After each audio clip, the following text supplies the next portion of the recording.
Y recuerda que hace unas semanas comenzamos un estudio con la idea, con la finalidad de estudiar la Biblia. Y vimos que era importante, necesario, el invertir tiempo, esfuerzo en conocer la palabra del Señor. Y había un versículo clave ahí, 2 Timoteo 3, 16 y 17. Con este texto en mente queremos seguir conociendo la palabra de Dios. Y recuerda que la palabra de Dios está compuesta por 66 libros, 39 del Antiguo Testamento, 27 del Nuevo Testamento. Y recuerda que el centro de la Biblia, el centro de la palabra de Dios es Cristo. El Antiguo Testamento nos apunta a la persona de Cristo, al Mesías esperado, al igual que el Nuevo Testamento nos señala ya a este lado de la cruz, nos apunta directamente a la obra redentora de Cristo en la cruz. Y empezamos a estudiar el Antiguo Testamento. Recuerda que comenzamos con el libro de Génesis y con el libro del Éxodo. Ahí nos quedamos la semana pasada sin terminar la parte del libro del Éxodo. Pero aprovechando que estamos aquí presencialmente y que nos podemos ver, tenemos los apuntes todos y que tengo la pizarra, me gustaría volver a partir de Génesis capítulo 12. Génesis capítulo 12, un pasaje que es clave para la comprensión del Antiguo Testamento y por ende para la comprensión de toda la palabra de Dios. Fíjate ahí en Génesis capítulo 12, este ya lo habíamos señalado como el pacto abrahámico, un pacto en el que Dios elige a Abraham, le bendice y vamos a leerlo, Génesis capítulo 12, los versículos del 1 al 3. Fíjate, dice la palabra del Señor. Y el Señor dijo a Abraham: vete de tu tierra, de entre tus parientes y de la casa de tu padre, a la tierra que yo te mostraré. Haré de ti una nación grande, y te bendeciré, y engrandeceré tu nombre, y serás bendición. Bendeciré a los que te bendigan, y al que te maldiga, maldeciré. Y en ti serán benditas todas las familias de la tierra. Veíamos que este pasaje era clave, estos versículos eran clave, porque verdaderamente a partir de Génesis capítulo 12, Dios empieza a establecer sus tratos con el pueblo de Israel. Y por eso era tan importante que cuando dividíamos el Antiguo Testamento, verdaderamente podíamos asumir una división en dos bloques. Una parte en la que Dios trata con la humanidad y una segunda parte, esto implicaría los capítulos Génesis del 1 al 11, recuerda la creación, la caída del hombre. Y a partir de Génesis capítulo 12, Dios trata con Israel. Y a partir de Génesis 12, Dios empieza a tratar con Israel. Hasta el punto que, fíjate, y vuelvo a esta idea, le dice a Abraham que iba a hacer de él una gran nación. Tener esto en perspectiva es fundamental para la comprensión del hilo argumental de todo el Antiguo Testamento. Le dice que iba a hacer, fíjate, versículo 2, haré de ti una gran nación, y te bendeciré y engrandeceré tu nombre y serás bendición. Haré de ti una nación grande. Y recuerda que para que tuviéramos una gran nación, para que Israel pudiera ser una gran nación, era necesario que hubiera tres elementos fundamentales. El primer elemento fundamental es el pueblo. No hay una nación a menos que haya gente, que haya personas que lo conformen. Un segundo elemento de una gran nación es que haya un código legal, que tuviéramos una ley que pudiera regir los principios por los que se conduciría ese pueblo. Y un tercer elemento que constituye una gran nación es el elemento de la tierra. A menos que haya un suelo donde asentar una nación, sería imposible hablar de una nación, de una gran nación en este caso. Y con estos tres elementos vemos el hilo argumental de todo el Antiguo Testamento. Tener esto en mente nos ayuda a tener en perspectiva el paso de cada libro del Antiguo Testamento. Fíjate, lo primero que tiene una gran nación es un pueblo. Y ya vimos cómo desde Génesis capítulo 12 hasta el libro del Éxodo, y esto ya lo vimos la semana pasada, había una explosión demográfica tremenda. Desde el punto que de haber unas 70 personas en la tierra, pasamos a tener 2 millones al final del libro del Éxodo. Así que cuando acaba el libro del Éxodo ya tenemos el primer elemento conformado de una gran nación. Génesis, Éxodo, vemos cómo se forma un pueblo. A medida que el Éxodo avanza, también nos presenta el elemento de la ley. Recuerda los 10 mandamientos fundamentalmente y el desarrollo de esa ley a partir de ahí. Éxodo capítulo 20 nos presenta un pueblo que recibe una ley dada por Dios. Y hay un tercer elemento que es la tierra. Este argumento de la ley se va a desarrollar en los siguientes libros de la Torá, Levítico, Número, Deuteronomio, y a partir de ahí vamos a ver cómo el pueblo de Israel llega a la tierra prometida, la tierra de Canaán. Y esta conquista de la tierra de Canaán aparece en el libro de Josué. Así que para cuando llegamos al libro de Josué, ya tenemos una gran nación conformada. Tenemos un pueblo con entidad suficiente para que sea un pueblo. Luego tenemos una ley, un código de leyes por el que se tiene que regir ese pueblo. Y una tierra, un lugar donde están asentados. Ahora tenemos que ver, y esto es lo que nos presenta el Antiguo Testamento, cómo se conduce el pueblo, cómo se rige el pueblo a lo largo del paso del tiempo. Y esto es lo que vemos en los libros sucesivos. Fijaos que a partir de ahí, el modelo perfecto, el modelo que Dios quiere para gobernar, lo podemos llamar así, su pueblo, es una teocracia. De manera que Dios es el rey, Dios es el centro, y Él gobierna bajo su premisa, bajo sus premisas, bajo su voluntad y su dirección. Esto es un sistema que para el pueblo de Israel sistemáticamente fracasa. Fracasa hasta el punto que, como vimos también, sistemáticamente, durante 300 años, Dios levanta jueces para conducir a su pueblo. Hay ciclos de jueces en los que el pueblo necesita un juez, Dios les pone un juez, el pueblo llega a un momento de auge, se conduce conforme a la voluntad de Dios, pero en ese momento otra vez le dan la espalda a Dios y cae. Y es un periodo cíclico que se repite, y eso es lo que se nos presenta en el libro de Jueces.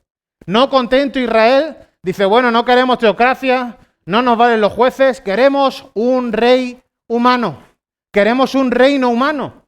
Y entonces empieza lo que podemos llamar monarquía o lo que podemos llamar un tiempo de reinado humano. Y todo esto lo vemos a medida que avanza el libro de Samuel, Reyes, Crónicas.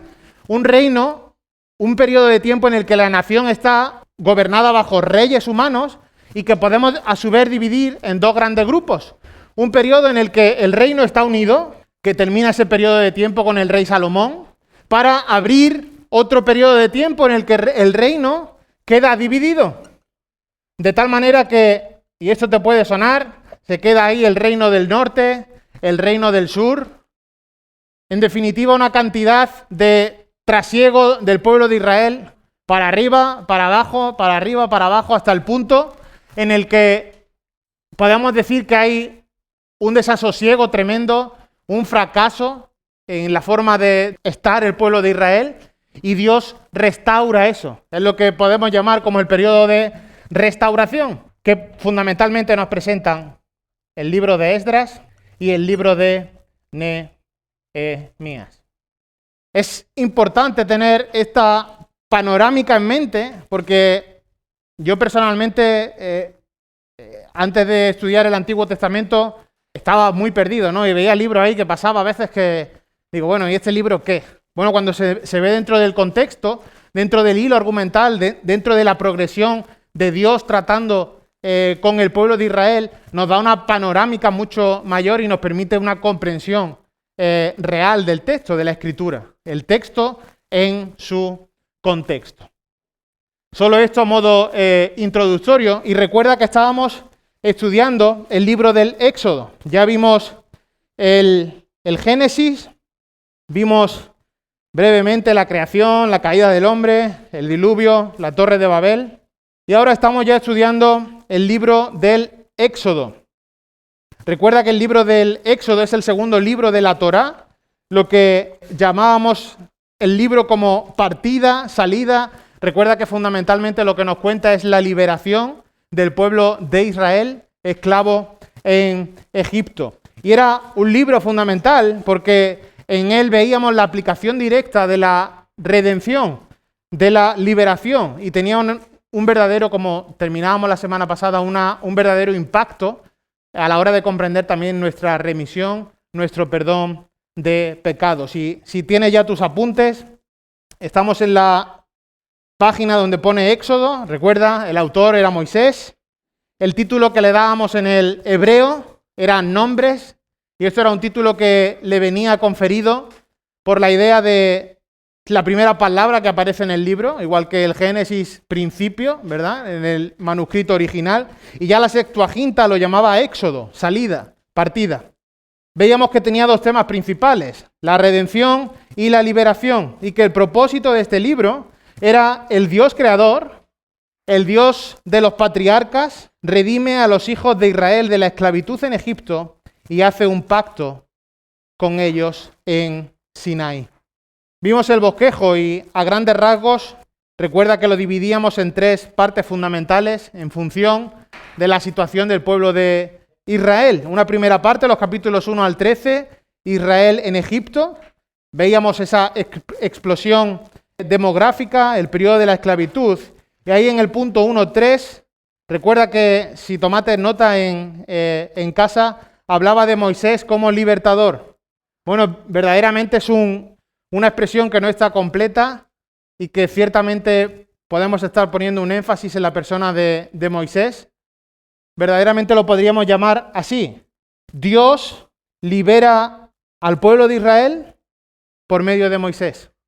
De tal manera que verdaderamente fue Dios el que libró de la esclavitud al pueblo de Israel en Egipto, usando a la persona de Moisés para ello.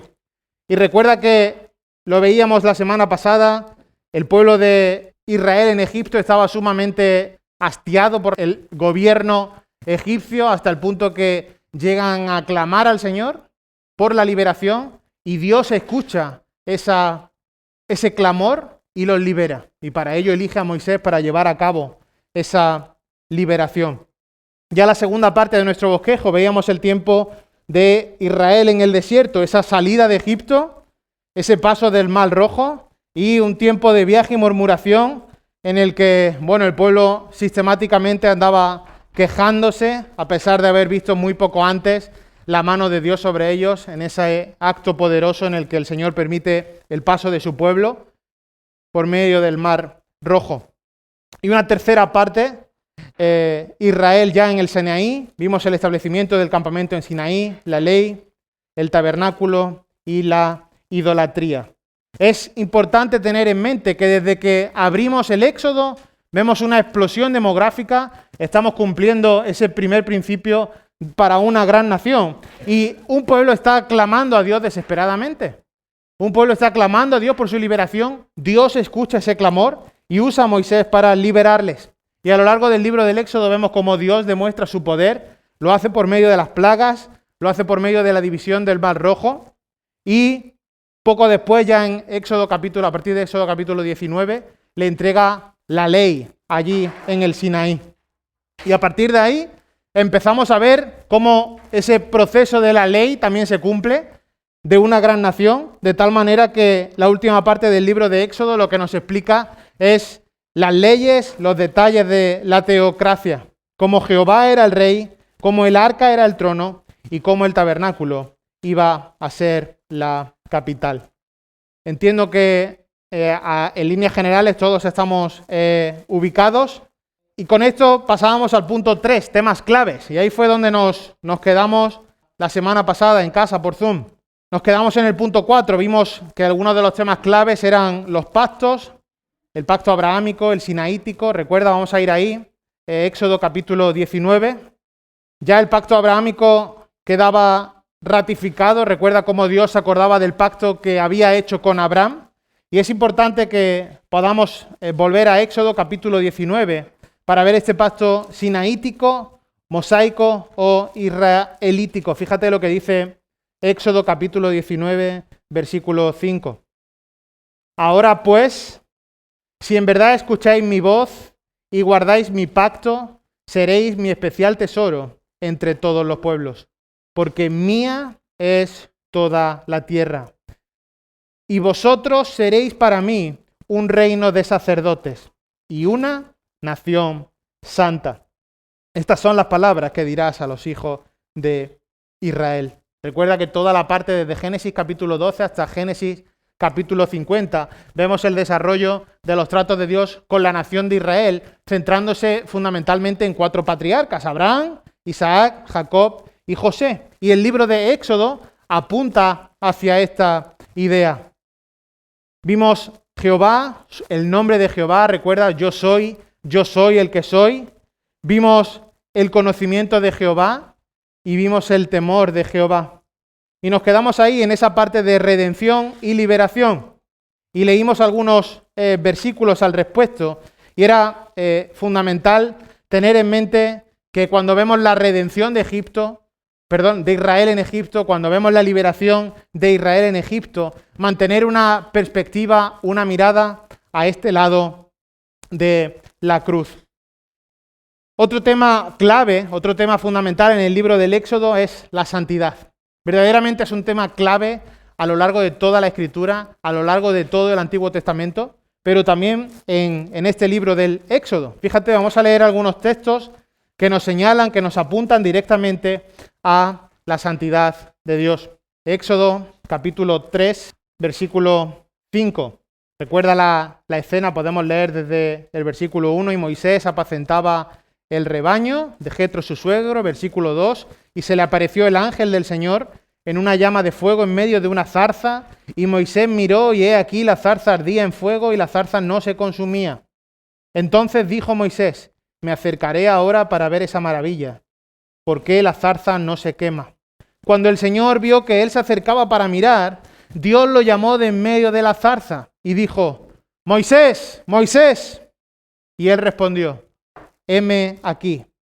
Entonces él dijo, fíjate, no te acerques aquí, quítate las sandalias de los pies, porque el lugar donde estás parado es tierra santa. Yo soy el Dios de tu padre, el Dios de Abraham, el Dios de Isaac, el Dios de Jacob.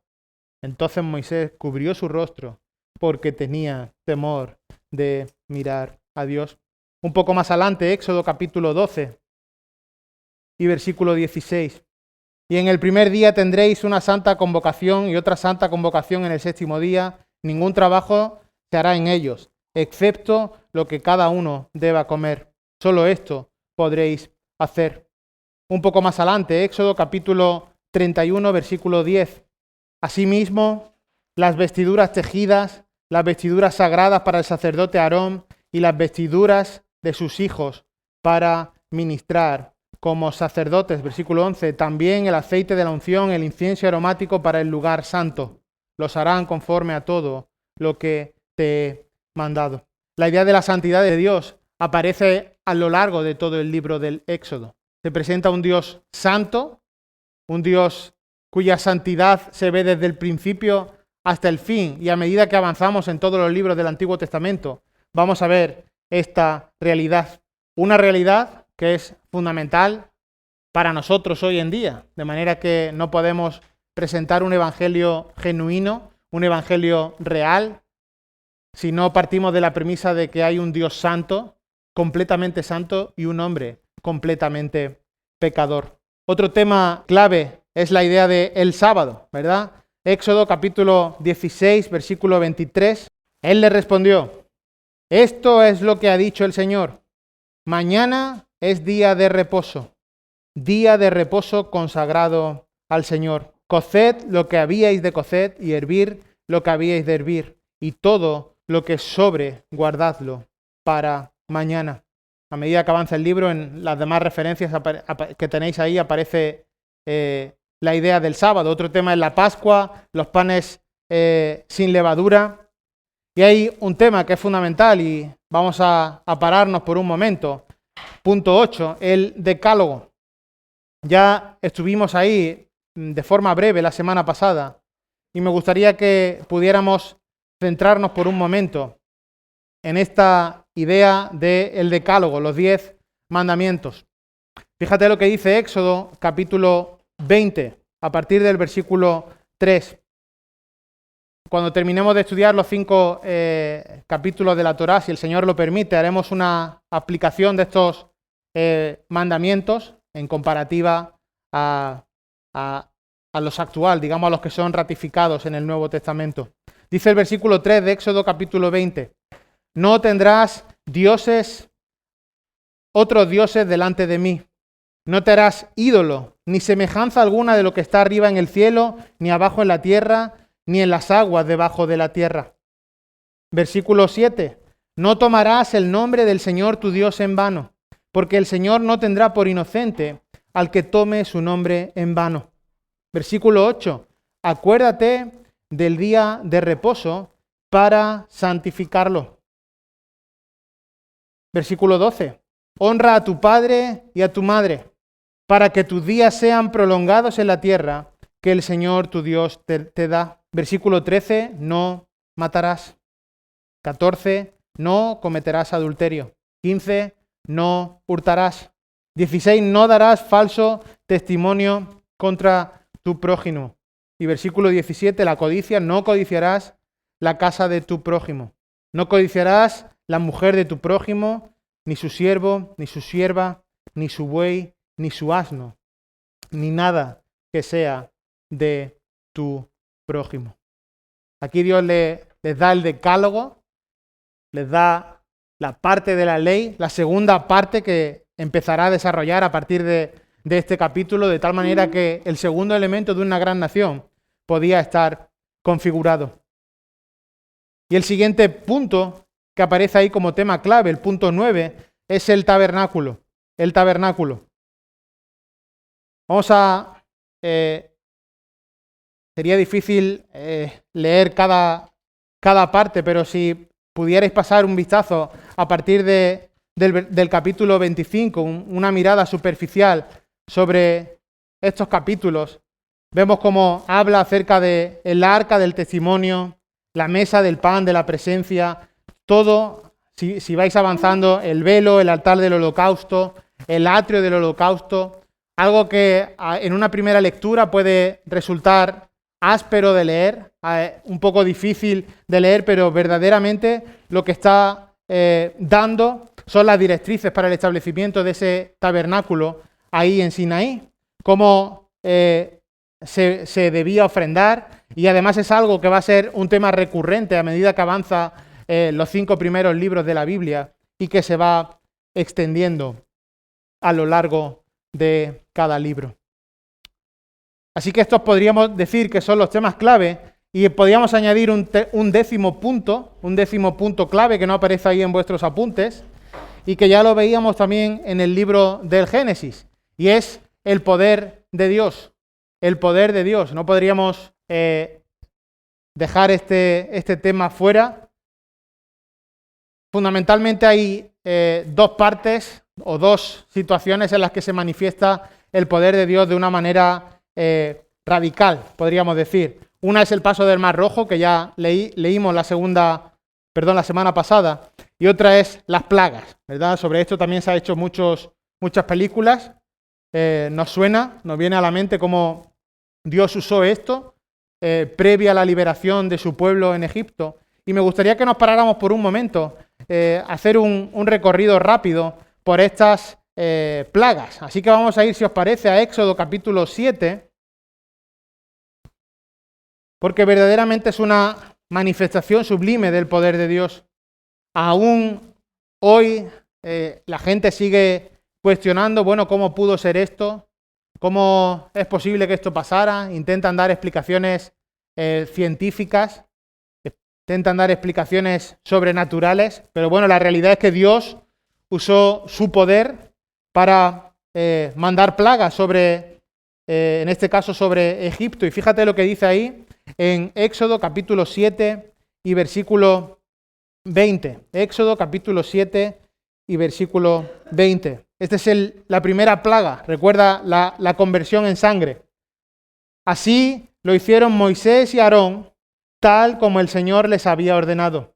Y alzó a Aarón la vara y golpeó las aguas que había en el Nilo ante los ojos de Faraón y de sus siervos. Y todas las aguas que había en el Nilo se convirtieron en sangre. Tremendo. Todo el agua convertida en sangre. Bueno, ¿cuál fue el efecto que esto tuvo sobre Faraón? Versículo 22. Pero los magos de Egipto hicieron lo mismo con sus encantamientos, y el corazón de Faraón se endureció. y no los escuchó, tal como el Señor había dicho. Así que esta primera plaga fue la conversión del agua en sangre. Una segunda plaga, vamos a ir a Éxodo 8, 6, un poco más adelante. Fíjate lo que dice. Esta es la plaga de las ranas. Y extendió Aarón su mano sobre las aguas de Egipto, y las ranas subieron y cubrieron la tierra de Egipto. Bueno, cuando llega a este punto, ¿qué pasa con Faraón? Versículo 15. Pero al ver Faraón que había alivio, endureció su corazón y no los escuchó, tal como el Señor había dicho. Segunda plaga, las ranas. Una tercera plaga, los piojos. Capítulo 8, versículo 17. Dice la palabra del Señor: y así lo hicieron. Y Aarón extendió su mano con vara y golpeó el polvo de la tierra, y hubo piojos en hombres y animales. Todo el polvo de la tierra, fijaos, se convirtió en piojos por todo el país de Egipto. Bueno, ¿cuál fue el efecto en Faraón? Versículo 19. Entonces los magos dijeron a Faraón: este es el dedo de Dios. Pero el corazón de Faraón se endureció y no los escuchó, tal como el Señor había dicho. Una cuarta plaga, la plaga de los insectos, versículo 24, fíjate. Y así lo hizo el Señor. Y entraron grandes enjambres de insectos en la casa de Faraón y en las casas de sus siervos. Y en todo el país de Egipto la tierra fue devastada a causa de los enjambres de insectos. Debió ser terrible. Versículo 28, Faraón va a negociar y Faraón dijo: os dejaré ir para que ofrezcáis sacrificio al Señor vuestro Dios en el desierto, solo que no vayáis muy lejos. Fíjate lo que dice ahí: orad por mí. Pero poco más tarde, versículo 32, fijaos Faraón: pero Faraón endureció su corazón también esta vez y no dejó salir al pueblo. Bueno, vamos a por la siguiente. El ganado enfermo. Capítulo 9, versículo 6. Dice: y el Señor hizo esto al día siguiente y perecieron todos los ganados de Egipto. Pero de los ganados de los hijos de Israel, ni un solo animal murió. Bueno, versículo 7, vamos a ver el efecto en Faraón. Y Faraón envió a ver, y he aquí, ni un solo animal de los ganados de Israel había perecido. Pero el corazón de Faraón se endureció y no dejó ir al pueblo. Vamos a ver la siguiente, las úlceras, versículo 10. Tomaron pues hollín de un horno y se presentaron delante de Faraón. Y Moisés lo arrojó hacia el cielo y produjo furúnculos que resultaron en úlceras en los hombres y en los animales. Esa palabra ahí, furúnculos, son sarpullidos. Tremendo. Bueno, ¿cuál fue la reacción? Versículo 12. Y el Señor endureció el corazón de Faraón y no los escuchó, tal como el Señor ya le había dicho a Moisés. Debió ser tremendo esto, verlo, vivirlo. La siguiente fue el granizo, versículo 23, la siguiente plaga, la plaga del granizo. Fíjate, versículo 23. Y extendió Moisés su vara hacia el cielo, y el Señor envió truenos y granizo, y cayó fuego sobre la tierra. Y el Señor hizo llover granizo sobre la tierra de Egipto. Bueno, ante esta situación, Faraón va en primer lugar a rogar por alivio. Fíjate, entonces, versículo 27. Entonces Faraón envió llamar a Moisés y a Aarón y les dijo: esta vez he pecado. El Señor es el justo y yo y mi pueblo somos los impíos. Así que les va a prometer libertad. Fíjate el versículo 28. Rogad al Señor, porque ha habido ya suficientes truenos y granizos de parte de Dios, y os dejaré ir y no os quedaréis más aquí. Pero una vez más es endurecido. Fíjate, versículo 35. Y se endureció el corazón de Faraón y no dejó ir a los hijos de Israel, tal como el Señor había dicho por medio de Moisés. Tremendo. Siguiente plaga, la plaga de langostas, capítulo 10, versículo 13. Y extendió Moisés su vara sobre la tierra de Egipto, y el Señor hizo soplar un viento del oriente sobre el país, todo aquel día y toda aquella noche, y al venir la mañana, el viento del oriente trajo langostas, y subieron las langostas sobre toda la tierra de Egipto y se asentaron en todo el territorio de Egipto, y eran muy numerosas. Nunca había habido tantas langostas como entonces, ni las habría después. Bueno, versículo 11, ya Faraón antes había negociado, les pide por alivio en el versículo 17, pero finalmente en el versículo 20, fíjate lo que dice, pero el Señor endureció el corazón de Faraón, y éste no dejó ir a los hijos de Israel. La siguiente es la plaga de las tinieblas, capítulo 10, versículo 22. Las tinieblas. Extendió Moisés su mano hacia el cielo, y hubo densas tinieblas en toda la tierra de Egipto por 3 días. No se veían unos a otros. Nadie se levantó de su lugar por 3 días. Pero todos los hijos de Israel tenían luz en sus moradas. Tremendo. Ahora Faraón va a negociar, versículo 24. Entonces llamó Faraón a Moisés y le dijo: Id, servid al Señor, solo que vuestras ovejas y vuestras vacadas queden aquí. Aún vuestros pequeños pueden ir con vosotros. Pero bueno, finalmente, versículo 27, pero el Señor endureció el corazón de Faraón, y éste no quiso dejarlos ir. Tremendo. Nos queda una, la que podemos decir la más fuerte. Capítulo 12, versículo 29. Recuerda la muerte de todos los primogénitos. Y sucedió que a la medianoche, capítulo 12, versículo 29, y sucedió que a la medianoche el Señor hirió a todo primogénito en la tierra de Egipto, desde el primogénito de Faraón, que se sentaba sobre su trono, hasta el primogénito cautivo que estaba en la cárcel, y todo primogénito del ganado. Y se levantó Faraón en la noche, él con todos sus siervos y todos los egipcios, y hubo gran clamor en Egipto, porque no había hogar donde no hubiera alguien muerto. Bueno, y por fin esto lleva a la liberación, versículo 31. Entonces llamó a Moisés y a Aarón aún de noche y dijo: Levantaos y salid de entre mi pueblo, vosotros y los hijos de Israel, e id, adorad al Señor, como habéis dicho. Tomad también vuestras ovejas y vuestras vacadas, como habéis dicho, e idos, y bendecidme también a mí.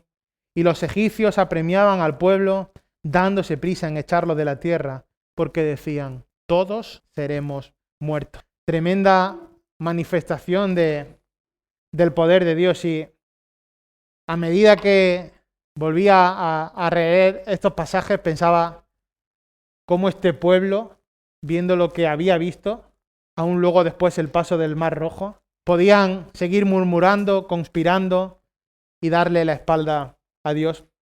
Y es tremendo, no deja de ser la realidad que hay hoy en día en nuestra sociedad y la realidad que hay hoy en día muchas veces en nuestras vidas, ¿verdad? Olvidamos la perfecta y obra poderosa que ha hecho Dios con nosotros al ser liberados, al ser redimidos, y tantas veces podríamos quedar en evidencia como queda este pueblo a medida que avanza el Éxodo y el resto de libros de la Torá. Bueno, punto 4, pasajes claves en el marco bíblico y teológico. La mayoría ya lo hemos visto. Hay puertas de la tierra prometida. Ellos iban a dudar de la palabra de Dios y eso tuvo también consecuencias, el hecho de estar vagando ahí por el desierto 40 años. Así que esta primera idea, Dios cumple sus promesas y Dios cumplió las promesas dadas a Abraham, un pacto abrahámico que es ratificado a medida que avanza este libro.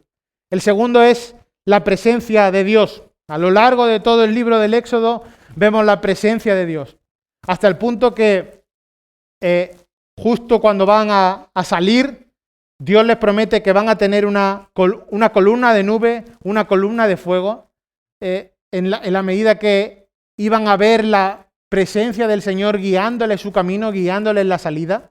Recuerda también cómo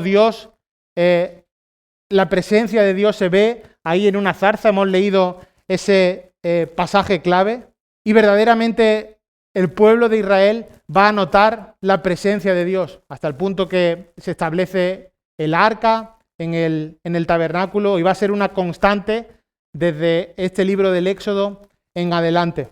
Así que bueno, la presencia de Dios es un tema clave. Dios está presente en esta liberación, en esta redención del pueblo y va a estar guiando cada paso que da el pueblo, corrigiendo, impartiendo, dando leyes a medida que el pueblo se acerca hasta la tierra prometida, Canaán. Y hay un tercer punto, y algo vimos superficialmente la semana pasada, y es la importancia de la redención de Egipto para entender la redención de pecado. Y ahí aparece un punto que pone Mateo, presenta un paralelo entre Jesús e Israel. No me quiero extender demasiado en esto, pero sí quiero que veáis un cierto paralelismo.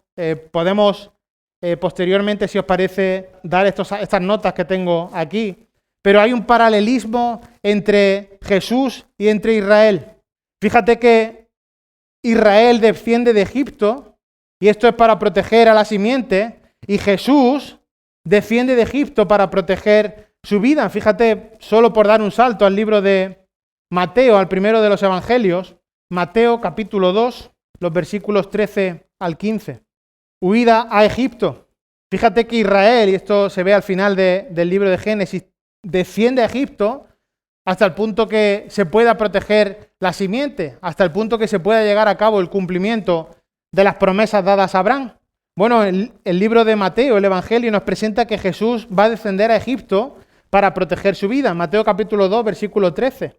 Después de haberse marchado ellos, un ángel del Señor se le apareció a Josué en sueño diciendo: levántate, toma al niño y a su madre y huye a Egipto y quédate allí hasta que yo te diga, porque Herodes va a buscar al niño para matarle. Y él, levantándose, tomó de noche al niño y a su madre y se trasladó a Egipto. Y estuvo allá hasta la muerte de Herodes, para que se cumpliera lo que el Señor habló por medio del profeta, diciendo: de Egipto llamé a mi hijo. Fíjate, hay un paralelismo también muy claro, y es que Faraón se vio amenazado por el pueblo de Israel. Faraón constantemente estuvo amenazado por el pueblo de Israel. De una forma paralela, Herodes se vio amenazado por Jesús. Fíjate, Mateo capítulo 2, los versículos 7 y 8. Entonces Herodes llamó a los magos en secreto y se cercioró con ellos del tiempo en que había aparecido la estrella. Y enviándolos a Belén, dijo: id y buscad con diligencia al niño. Y cuando le encontréis, avisadme, para que yo también vaya y le adore. Verdaderamente estaba tremendamente preocupado porque alguien le pudiera usurpar ese trono. Hasta tal punto que mandó matar ahí, a partir de los versículos 16 al 18, matar a todos los niños menores de cierta edad para que nadie le pudiera usurpar el trono. Bueno, otro paralelismo. Dios llamó a Israel de Egipto de la misma manera que Dios llamó a Jesús de Egipto. ¿Entendés cuando digo de la misma manera? Porque quiero que entendáis que es un paralelismo, que no es lo mismo, pero es un paralelismo que nos ayuda a entender esta conexión, podemos decir, entre Jesús e Israel. Fíjate, Mateo 2:15. Y estuvo allá hasta la muerte de Herodes para que se cumpliera lo que el Señor habló por medio del profeta, diciendo: de Egipto llamé a mi hijo. Hemos leído cómo Dios liberó a Israel de Egipto de una forma milagrosa. De la misma manera, Dios liberó a Jesús de Egipto de una manera milagrosa. Fíjate el versículo 19. Pero cuando murió Herodes, he aquí, un ángel del Señor se apareció en sueños a José en Egipto, diciendo: levántate, toma al niño y a su madre, y vete de la tierra de Israel, porque los que atentaban contra la vida del niño han muerto. Y él, levantándose, tomó al niño y a su madre, y vino a la tierra de Israel. Pero cuando oyó que Arquilao reinaba sobre Judea en lugar de su padre Herodes, tuvo miedo de ir allá, y advertido por Dios en sueños, partió para la región de Galilea, y llegó y habitó en una ciudad llamada Nazaret, para que se cumpliera lo que fue dicho por medio de los profetas: serás llamado Nazareno. Bueno, Dios liberó a Israel de Egipto de una forma milagrosa, pero también Dios liberó a Jesús de Egipto de una manera milagrosa. Moisés preparó el camino para la salida de Israel, lo hemos visto. Moisés es a quien Dios elige como libertador. Y por hacer un paralelo, Mateo capítulo 3, Juan el Bautizador preparó el camino para la llegada de Jesús. Esto lo vemos en el capítulo 3, a partir del versículo 1 y hasta el versículo 12. Fíjate lo que dice el versículo 2. Arrepentíos porque el reino de los cielos se ha acercado. Versículo 11. Yo a la verdad os bautizo con agua para arrepentimiento, pero el que viene detrás de mí es más poderoso que yo, a quien no soy digno de quitarle las sandalias. Él os bautizará con Espíritu Santo y fuego. El bieldo está en su mano y limpiará completamente su era, y recogerá su trigo en el granero, pero quemará la paja en fuego inextinguible. Bueno, Israel divagó por el desierto por 40 años, lo hemos mencionado y se ve ahí al final del libro. De una manera paralela, Mateo capítulo 4, los versículos 1 y 2, podemos ver cómo Jesús divagó por el desierto 40 días y 40 noches. ¿Recuerdas esta escena antes de ser tentado? Entonces Jesús fue llevado por el Espíritu al desierto para ser tentado por el diablo. Y después de haber ayunado 40 días y 40 noches, entonces tuvo hambre. Dios, por otro lado, Dios explicó ahí en el Éxodo cómo podían entrar en la tierra prometida. De forma paralela, Jesús explica ya en su Sermón del Monte cómo pueden entrar en el reino de los cielos. ¿Quiénes son los llamados al reino de los cielos? ¿Para quiénes es el reino de los cielos? Y por eso ahí a partir del versículo 3 de Mateo capítulo 5 aparece ese tremendo pasaje de las bienaventuranzas. Bienaventurados, dichosos, aquellos que, y las características de aquellos que están en el reino de los cielos. Por otro lado, en el Éxodo vemos cómo Dios da la ley. Lo hemos visto, Éxodo capítulo 20 y sucesivos. De forma paralela, podemos ver cómo a lo largo del Sermón del Monte y a partir del versículo 17, Jesús establece su ley. Mira, este es mi código de conducta, entender el entrecomillado, y esta es cómo debéis de conduciros. Y es por eso que desde el versículo 17 el Señor enseña sobre multitud de temas y establece cómo es el verdadero estilo de vida de un cristiano, mucho más allá del estilo de vida que caracterizaba a escribas y fariseos. Bueno, esto solo para que os pueda quedar en mente, pasaremos las notas con las referencias para que podamos ver este paralelo entre Jesús e Israel, este paralelo entre el Evangelio de Mateo y el libro del Éxodo.